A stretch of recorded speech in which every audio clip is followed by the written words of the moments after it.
जय हिंद दोस्तों। जय हिंद बच्चों। आज हम अपने इस आपके प्लेटफॉर्म एग्जाम सक्सेस एकेडमी पर लेकर आए हैं भारतीय जो राज्य व्यवस्था है उसके साथ साथ हम कम्पिटिटिव एग्जाम के साथ जो विभिन्न बोर्ड के एग्जाम देने वाले विद्यार्थी हैं उन विद्यार्थियों के लिए पॉलिटिकल साइंस राजनीतिक विषय के लिए ये क्लास लेके आए हैं। इस क्लास के अंदर हम राजनीतिक जो व्यवस्था है, जो पॉलिटिकल साइंस सब्जेक्ट है 12th क्लास के लिए, उसमें दो बुक्स है। उन दो बुक्स में से फर्स्ट बुक जो है वो समकालीन विश्व में राजनीति और सेकंड जो बुक है वो स्वतंत्र भारत में राजनीति है। यानी इसको आप इस प्रकार से समझे कि जो फर्स्ट बुक है वो हॉलीवुड की कोई वेब सीरीज है जिसके अंदर 8 एपिसोड है, और जो सेकंड बुक है वो स्वतंत्र भारत में राजनीति यानी वो बॉलीवुड की कोई वेब सीरीज है जिसके 7 एपिसोड है।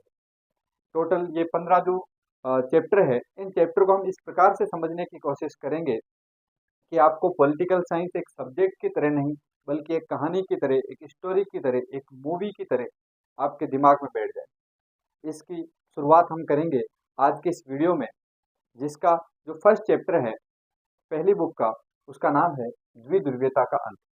दोस्तों, सबसे पहले हमें ये समझना जरूरी है कि द्विध्रुवीयता क्या है और ये टर्म आया कहाँ से। उससे भी अगर मैं एक स्टेप आगे चलूं तो वहां पर हमें यह समझने की जरूरत है कि ये द्विध्रुवीयता जो बनी है अंत तो तब हुई जब ये बनेगी, शुरुआत होगी। तो इसकी शुरुआत कहाँ से होगी दोस्तों? द्विध्रुवीयता जो है ये जो शीत युद्ध है उसके प्रारंभ से, यानी 1939 से लेकर 1945 तक सेकेंड वर्ल्ड वॉर हुआ। उसके बाद 1945 से लेकर 1991 तक शीत युद्ध चलता रहा। अब दोस्तों, समझने की बात यह है कि शीत युद्ध क्या होता है। आप इसको ऐसे समझो कि दो पड़ोसी है, वो उनको पता है कि सामने वाले के घर में भी उतने ही लोग हैं, और हमने अगर शुरुआत की लड़ाई की तो उधर से भी वापस वैसे के वैसे लड़ चलेंगे। इसलिए दोनों जो है वो एक दूसरे को भयंकर गालियां बकेंगे, भयंकर तरीके से लड़ेंगे, लेकिन कुश्ती नहीं आएंगे। यानी वो एक दूसरे से सिर्फ और सिर्फ कागजी लड़ाई की तरह, यानी केवल और केवल बोली से लड़ाई करेंगे। यानी एकदम ठंडा युद्ध जो होगा उसको कहते हैं शीत युद्ध। आप इसको दो कुत्तों की लड़ाई भी समझ सकते हैं। दोनों कुत्ते एक दूसरे पर भौंकते रहेंगे लेकिन काटेंगे नहीं, इसी को बोलेंगे शीत युद्ध। यानी कि जब सामने वाली की शक्ति का आभास हो और उस शक्ति को जानते हुए जब हम युद्ध नहीं करें, लेकिन बार बार ऐसी स्थिति बने कि अब युद्ध हो सकता है, ऐसी स्थिति को राजनीतिक व्यवस्था में शीत युद्ध नाम दिया गया। दोस्तों, शीत युद्ध का जो दौर है ये फर्स्ट चैप्टर था जो पुरानी बुक आती थी उसके अंदर। उस बुक में से फर्स्ट चैप्टर को डिलीट कर दिया गया, और अब जो सेकंड जो चैप्टर है वो है द्विध्रुवीयता का अंत। इसलिए थोड़ी सी बैकग्राउंड स्टोरी देना जरूरी था कि शीत युद्ध क्या होता है। दोस्तों, हम शुरुआत करते हैं इस चैप्टर की सबसे पहले प्रथम विश्व युद्ध से।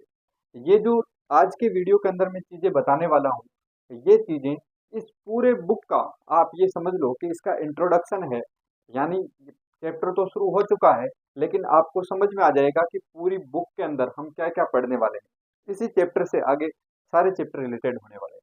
तो दोस्तों, सबसे पहले हम शुरुआत करते हैं द्विध्रुवीयता के अंत से, जिसमें ये बनी कहाँ से। दोस्तों, आपको ज्ञात है कि प्रथम विश्व युद्ध जो है वो 1914 में शुरू हुआ और 1918-19 तक ये चलता रहा। और 1918 में जब प्रथम विश्व युद्ध समाप्त हुआ, तो प्रथम विश्व युद्ध के समाप्त होने के बाद में 1920 के अंदर विश्व में शांति स्थापित करने के लिए कि वापिस ऐसा युद्ध ना हो, ऐसी जनहानि ना हो, ऐसे जो देश है, ऐसे कई गरीब देश जो उन्नति कर सकते थे लेकिन युद्ध की वजह से वो उन्नति नहीं कर पाए, ऐसे देशों के लिए शांति व्यवस्था बनाए रखने के लिए एक संगठन बनाया जाए जो कभी भी भविष्य में विश्व युद्ध होने को रोक दे। तो दोस्तों, इसलिए ऐसा सोचते हुए एक संगठन बनाया गया जिसका नाम है लीग ऑफ नेशंस। तो ये जो लीग ऑफ नेशंस है, यानी कि जो राष्ट्र संघ है, उसकी स्थापना की गई। अगर प्रश्न आ जाए कि राष्ट्र संघ यानी लीग ऑफ नेशंस की स्थापना कब हुई, तो 1920 के अंदर। 1914 में फर्स्ट वर्ल्ड वॉर, प्रथम विश्व युद्ध की शुरुआत होती है, और प्रथम विश्व युद्ध की शुरुआत के बाद में 1918-19 के अंदर प्रथम विश्व युद्ध समाप्त होता है। और प्रथम विश्व युद्ध के समाप्त होने के साथ में जब वार्सा की संधि होती है तो उसके बाद में लीग ऑफ नेशंस की स्थापना की जाती है विश्व में शांति स्थापित करने के लिए। दूसरी बात, जब 1919 तक सेकेंड वर्ल्ड वॉर समाप्त होता है, 20 में जब लीग ऑफ नेशंस की स्थापना हुई, इसका मतलब भविष्य के अंदर अब वर्ल्ड वॉर नहीं होने चाहिए। लेकिन दोस्तों 1939 से लेकर 1945 तक सेकेंड वर्ल्ड वॉर यानी द्वितीय विश्व युद्ध होता है। इसका मतलब जिस उद्देश्य से लीग ऑफ नेशंस की स्थापना की गई उस उद्देश्य की पूर्ति नहीं, और इस उद्देश्य की पूर्ति नहीं होने की वजह से अब लीग ऑफ नेशंस का अस्तित्व में रहना ये संभव नहीं था। इसलिए इसी लीग ऑफ नेशंस को थोड़ा अपडेट किया गया, अपग्रेड किया गया, और इसकी जगह पर एक नया संगठन लाया गया जिसका नाम है यूएनओ यानी यूनाइटेड नेशन ऑर्गेनाइजेशन, जिसको हम सभी यूएनओ या संयुक्त राष्ट्र संघ के नाम से जानते हैं। 24 अक्टूबर 1945 को संयुक्त राष्ट्र संघ की स्थापना होती है, यानी 1945 में द्वितीय विश्व युद्ध जैसे ही समाप्त होता है उसके जस्ट बाद में 24 अक्टूबर 1945 को यूएनओ की स्थापना होती है, संयुक्त राष्ट्र संघ की स्थापना होती है। जैसे ही संयुक्त राष्ट्र संघ की स्थापना हुई उसके बाद में 1945 में हमें ये भी पता होना चाहिए कि द्वितीय विश्व युद्ध किस किस के बीच में हुआ। दोस्तों द्वितीय जो विश्व युद्ध है वो मित्र राष्ट्र और धुरी राष्ट्र के बीच में हुआ, जिसके अंदर इटली, जर्मनी और जापान ये ध्रुव राष्ट्र या ध्रुवीय राष्ट्रों के अंदर थे, जबकि मित्र राष्ट्र के अंदर यूएसए, यूएसएसआर और ब्रिटेन जैसे देश थे। अब यहाँ पर होता यह है कि द्वितीय विश्व युद्ध के समय दोनों जो देश है वो साथ में लड़ रहे थे, लेकिन किसी कारणवश दोनों में कुछ मतभेद हुए और उन मतभेदों की वजह से दोनों देश आमने सामने आ गए, और ये दोनों देश जो है वो द्वितीय विश्व युद्ध के बाद में एक महाशक्ति के रूप में अलग अलग बने, लेकिन अलग अलग एक एक महाशक्ति होकर पूरे विश्व के अंदर टोटल 2 महाशक्तियों के रूप में उभर कर सामने आए, यूएसए और यूएसएसआर। दोस्तों आपने अगर फर्स्ट चैप्टर पढ़ा होगा या फर्स्ट चैप्टर को देखोगे तो आपको समझ में आएगा वहां पर कि इनके बीच में मतभेद क्यों हुआ। तो दोस्तों इनके मतभेद का जो मेन कारण है वो ये है कि यूएसएसआर जब युद्ध कर रहा था उस समय फ्रांस वगैरह से, तो उस समय जापान से जैसे युद्ध चल रहा था तो वहां पर यूएसए से मदद मांगी गई, लेकिन यूएसए वहां पर मदद नहीं करता है। इस वजह से यूएसएसआर को लगा कि ये जो अमेरिका है, ये जो यूएसए है, ये हमारा सही तरीके से साथ नहीं दे रहा है। तो वहां से ये चीजें जो है वो इनके मतभेद को आगे बढ़ाती है, और सबसे मेन कारण जो है वो हमेशा प्रतिस्पर्धा के अंदर आता है, और वो है एक शक्ति के रूप में बनकर उभरना। आप कहीं भी देख लीजिए, अगर कहीं पर भी 2 जने हैं और दोनों के पास इक्वल पावर है या अच्छी खासी पावर है, तो दोनों के मन में यह आएगा कि इससे थोड़ी सी ज्यादा पावर मेरे पास आ जाए तो पूरी जगह पर मेरा दबदबा रहेगा, इसका कम होना चाहिए या इसका नहीं होना चाहिए। तो वही बात यहाँ पर होती है, और यूएसए और यूएसएसआर दोनों एक दूसरे के अगेंस्ट आ जाते हैं। लेकिन क्योंकि दोनों ही महाशक्तियां थी और दोनों के पास बहुत अच्छी खासी पावर थी, इसलिए बार बार दोनों देश आमने सामने आते रहे, लेकिन कभी भी डायरेक्टली युद्ध में इन्वॉल्व नहीं हुए। आप आगे कहानियों में पढ़ोगे कि जहां पर जैसे भारत और पाकिस्तान वाला जब मुद्दा हुआ, जब बांग्लादेश का विभाजन हुआ, उस समय भी भारत का साथ देने के लिए यूएसएसआर आता है, रूस आता है, और अमेरिका जो है वो पाकिस्तान की तरफ से 7वां बेड़ा लेके आ जाता है। हम 1971 वाला जब युद्ध पढ़ेंगे तो आपको मैं पूरी स्टोरी बताऊंगा कि किस प्रकार से युद्ध हुआ, कौन सा वाहन कहाँ से आया, कौन सी मिसाइलें यूज की गई, किस प्रकार से युद्ध की कहानी बनती है, उसकी चर्चा वहां करेंगे।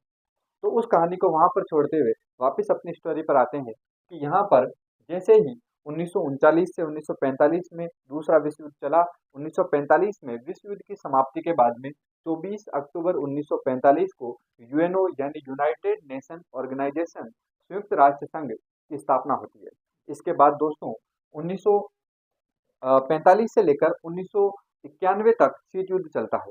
इससे पहले अगर मैं बात करूं तो यहाँ पर ये जो दूसरा विश्व युद्ध है, इसके बाद में पूरा विश्व 2 महाशक्तियों के रूप में उभर कर सामने आता है, और वो 2 महाशक्तियां हैं यूएसए और यूएसएसआर।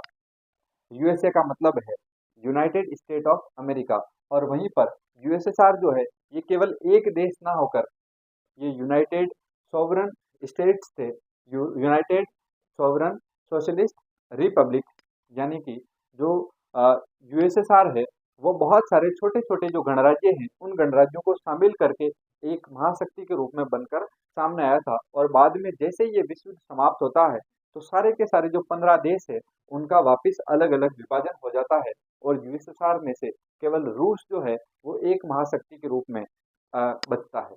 तो यहाँ पर उसकी आगे बात करेंगे। फिलहाल अपन बात करते हैं यूएसए और यूएसएसआर। तो पूरा विश्व जो है वो दो शक्तियों के अंदर, दो महाशक्तियों के अंदर उभर कर आता है और ये सबसे ज्यादा जो है वो विचारधाराओं की लड़ाई, दोनों की अलग अलग विचारधारा थी। एक पूर्वी विचारधारा वाला था और दूसरी पश्चिमी विचारधारा वाला। यानी यहाँ पर अगर मैं ये कहूँ कि एक पूंजीवादी विचारधारा का देश था और दूसरा जो है वो साम्यवादी या समाजवादी विचारधारा को बढ़ावा देने वाला देश था। जहाँ पर अमेरिका जो है वो पूंजीवादी विचारधारा को प्रमोट करता था, पूंजीवाद को सपोर्ट करता था। वहीं पर जो रूस है, यूएसएसआर है, वो साम्यवाद या समाजवाद को का पक्षधर था। पूरी दुनिया दो गुटों में बंट जाती है, पश्चिमी दुनिया, पूर्वी दुनिया, पहली दुनिया, दूसरी दुनिया, पूंजीवादी दुनिया, साम्यवादी दुनिया। तो यहाँ पर जैसे ही इसका विभाजन होता है तो अगर प्रश्न पूछ लिया जाए दोस्तों कि इसका विभाजन शुरू कहाँ से हुआ, तो ध्यान रखना इसका जो विभाजन है वो यूरोप से शुरू हुआ। और यूरोप में कहाँ पर हुआ, तो जर्मनी से, क्योंकि जर्मनी के अंदर एक बर्लिन शहर है, जर्मनी की राजधानी है बर्लिन, और बर्लिन में एक दीवार खींची गई और उस दीवार का नाम था बर्लिन की दीवार। और वो बर्लिन की दीवार इस शीत युद्ध का प्रतीक माना जाता है, क्योंकि बर्लिन की दीवार जो है वो शीत युद्ध शुरू होने के बाद में बनती है और 1961 में बनकर 1989 के अंदर वहाँ की जो जनता है वो बर्लिन की दीवार को गिरा देती है। यानी कि बर्लिन की दीवार गिरने के जस्ट बाद में 1991 के अंदर शीत युद्ध समाप्त हो जाता है। तो इसका तात्पर्य है कि बर्लिन की दीवार इस शीत युद्ध का प्रतीक मानी गई है। इसके अलावा अगर मैं बात करूं दोस्तों तो यूएसए और यूएसएसआर जो है इन्होंने इस शीत युद्ध के समय कई संधियां की, जिन संधियों के तहत इन्होंने कई देशों को अपने साथ मिलाने का प्रयास किया। सभी करते हैं, जब भी लड़ाई होती है तो सभी गुट अपने गुट को और मजबूत करने का प्रयास करते हैं ताकि सामने वाले से अगर मुकाबला करना पड़े तो सामने वाले को आराम से हराया जा सके। इसी के तहत अमेरिका ने एक संधि की थी, एक संगठन बनाया था जिसका नाम है नाटो। इस नाटो की स्थापना 1949 के अंदर हुई थी और आज भी आप जब भी कहीं पर विश्व में कहीं पर अमेरिका की लड़ाई होती है तो आप ज्यादातर वहां पर नाटो जो है इसका नाम जरूर सुनते हैं। अभी रूस और यूक्रेन की लड़ाई चल रही थी तब भी बार बार आप नाटो का नाम सुन रहे थे, क्योंकि जो रूस है उसके अगेंस्ट में अमेरिका हमेशा रहा है और यूक्रेन को सपोर्ट करता है। दूसरी बात, आप अमेरिका की अभी इजराइल के साथ में या इजराइल के साथ मिलकर इन्होंने जब ईरान से युद्ध किया तब भी आप बार बार नाटो का नाम सुन रहे थे। तो नाटो क्या है? नाटो का मतलब है नॉर्थ अटलांटिक ट्रीटी ऑर्गेनाइजेशन। इस ऑर्गेनाइजेशन का एक उद्देश्य है कि इसके अंदर जो भी 29-30 देश है, इन सभी देशों में से अगर किसी भी एक देश पर आप हमला करोगे तो सारे के सारे जो देश है वो आपस में मिलकर सामने वाले पे हमला करते हैं। यानी कुल मिला के बात यह है कि आप किसी भी एक पर हमला करो, नाटो के सारे जो देश है वो सारे मिलकर वापस अटैक करेंगे। इसी के तहत जो यूएसएसआर है उन्होंने कहा ऐसा संगठन हम भी बनाएंगे। भाई कल को तुम लोग अपने बंदे लेके आओगे तो इस लड़ाई में हमें भी तो अपने बंदे चाहिए। तो इन्होंने अपने बंदे बुलाने के लिए एक संधि की जिसका नाम है वारसा की संधि। तो यहाँ पर 1955 के अंदर वारसा की संधि की। दोस्तों ध्यान रखना, वारसा और वर्साई ये दोनों अलग अलग है। वर्साई की जो संधि है वो द्वितीय विश्व युद्ध से संबंधित है। द्वितीय विश्व युद्ध की समाप्ति के लिए वर्साई की संधि हुई थी। और यहाँ पर ये जो अपन नाम पढ़ रहे हैं 1955 के अंदर, ये है वारसा पैक्ट या वारसा संधि। तो वारसा पैक्ट या वारसा संधि जो है ये किसने की? यूएसएसआर ने। नाटो किसकी संधि है? यूएसए की संधि। इसके अलावा दोस्तों अगर हम बात करें तो द्वितीय विश्व युद्ध जैसे ही समाप्त हुआ उसके बाद में जो शीत युद्ध है वो शुरू हो जाता है। 1945 में शीत युद्ध की शुरुआत होती है और 1991 तक शीत युद्ध चलता रहता है। इस दौरान अगर मैं बात करूं दोस्तों तो 1961 के अंदर बर्लिन की दीवार यानी जर्मनी के अंदर लगभग 150 किलोमीटर लंबी एक दीवार खींची गई और जर्मनी को या बर्लिन शहर को दो भागों में बांट दिया। उस दीवार का जो पूर्वी हिस्सा है वो पूर्वी दुनिया और जो पश्चिमी हिस्सा है वो पश्चिमी दुनिया कहलाई।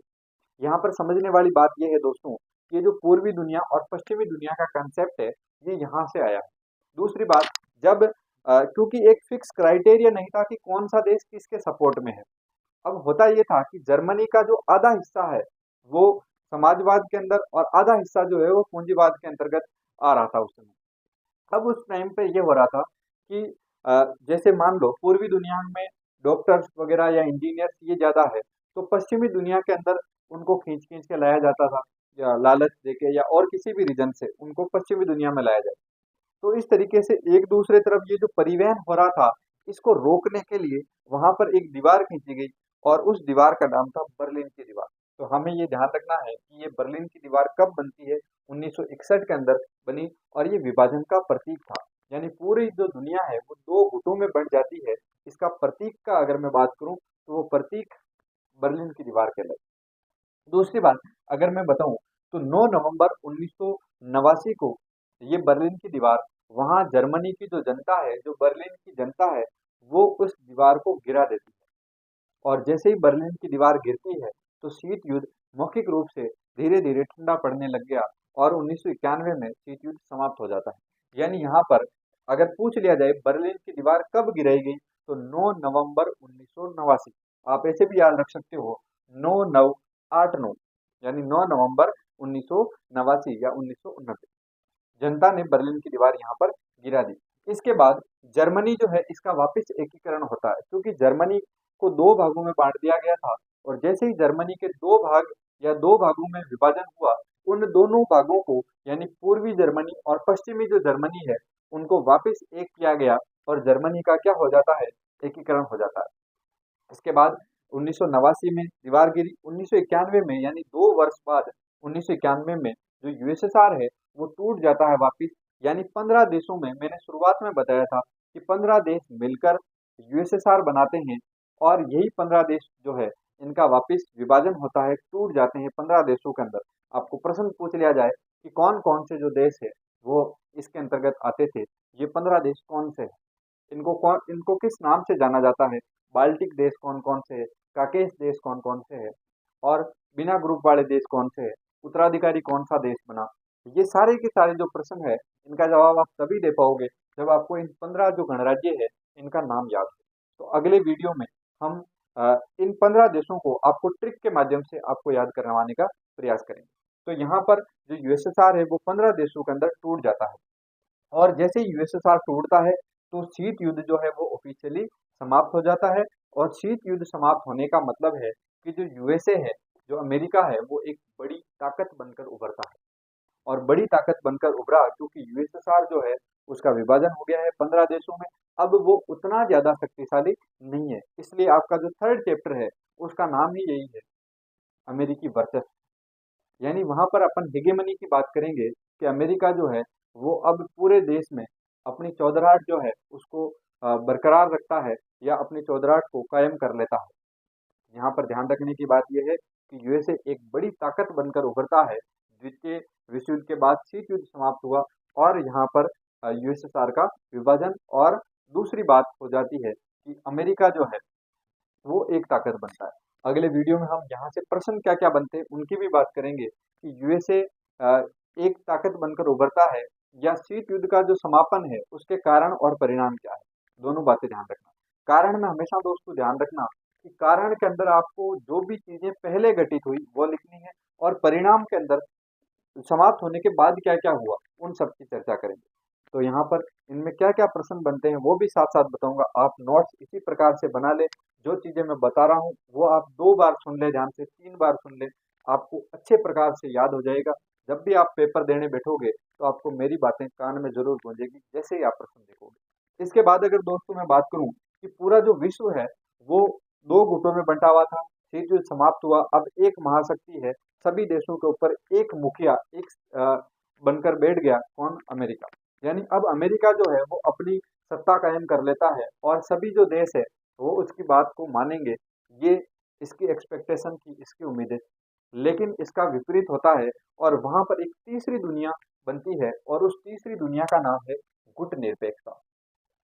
ये गुट निरपेक्षता इसलिए भी बहुत जरूरी है क्योंकि इस गुट निरपेक्षता का संबंध भारत के जो प्रथम प्रधानमंत्री है जवाहरलाल नेहरू उनसे था। जवाहरलाल नेहरू ने चार अन्य देशों के साथ मिलकर यानी टोटल 5 देश थे जो गुट निरपेक्षता के जनक माने जाते हैं। इन 5 देशों ने ये तय किया। अब इसमें कौन कौन से देश थे, तो एक तो एशियाई देश, अफ्रीकी देश और जो लेटिन अमेरिका के जो देश है वो ये कह रहे थे कि भाई इनके साथ आने का कोई मतलब नहीं, यूएसए वाले ये किसी के सगे नहीं है, यूएसएसआर के साथ गए तो भी पिटेंगे भाई, या तो ये इसके साथ जाएंगे तो ये मारेगा, इसके साथ गए तो ये मारेगा। हमें ऐसा काम करना है कि ना तो इससे हमें नुकसान हो ना इससे नुकसान हो, और फायदा हम दोनों से ले सकते हैं। तो इसको ध्यान में रखते हुए गुट निरपेक्षता यानी इसको इंग्लिश में आपको नाम देखने को मिलेगा, नाम नॉन अलाइनमेंट मूवमेंट, गुट निरपेक्षता। यानी हम किसी गुट के साथ में नहीं, हम निरपेक्ष है, किसी गुट का पक्ष नहीं लेते। तो गुट निरपेक्षता जो है ये नए स्वतंत्र जो देश है अफ्रीका और एशिया के और लैटिन अमेरिका के जो नए स्वतंत्र देश है उनमें दोनों गुटों से अलग होकर तीसरा विकल्प चुना था जिसको गुट निरपेक्षता नाम दिया। इसकी जो नींव है वो बांडुंग सम्मेलन जो 1955 के अंदर हुआ था उसके अंदर इसकी नींव पड़ी थी। और यहाँ पर 10 टोटल नियम इन्होंने रखे थे कि बांडुंग सम्मेलन की ये 10 शर्तें या 10 नियम है जिसको फॉलो करेगा हमारा गुट निरपेक्षता वाला। यानी हम किसी भी देश की संप्रभुता को जो है उसको क्षीण नहीं होने देंगे, कम नहीं होने देंगे, उसको क्षति नहीं पहुंचाएंगे। मेन जो मोटिव है वो संप्रभुता का था कि सभी जो नए देश है इन नए देशों को कहीं फिर से गुलाम ना बना लिया जाए, इसके लिए हम गुट निरपेक्षता जो है इसको अपनाएंगे। तो नॉन अलाइनमेंट मूवमेंट जो है यानी कि नाम या गुट निरपेक्षता, इसी को गुट निरपेक्षता कहेंगे, इसी को नाम कहेंगे, इसी को नॉन अलाइनमेंट मूवमेंट कहते हैं। यानी नाम की फुल फॉर्म अगर पूछ लिया जाए तो नॉन अलाइनमेंट मूवमेंट यानी कि गुट निरपेक्षता। 1961 के अंदर बेलग्रेड सम्मेलन होता है जिसमें पहली बार गुट निरपेक्षता जो है वो टर्म सामने आई थी। अगर पूछ लिया जाए नींव कब पड़ी तो बांडुंग सम्मेलन के अंदर नींव पड़ गई थी, लेकिन बनकर या गुट निरपेक्षता जो है वो सामने कब आया तो वो आया था 1961 के अंदर, यहाँ से इसकी शुरुआत मानी जाती है। इसमें कौन कौन से देश थे, तो भारत से जवाहरलाल नेहरू थे, उसके अलावा अगर मैं बात करूं तो इंडोनेशिया के सुकर्णो थे, गाना के एनक्रुमो था, युगोस्लाविया जो है वहाँ के टीटो थे और मिस्र के नासिर थे।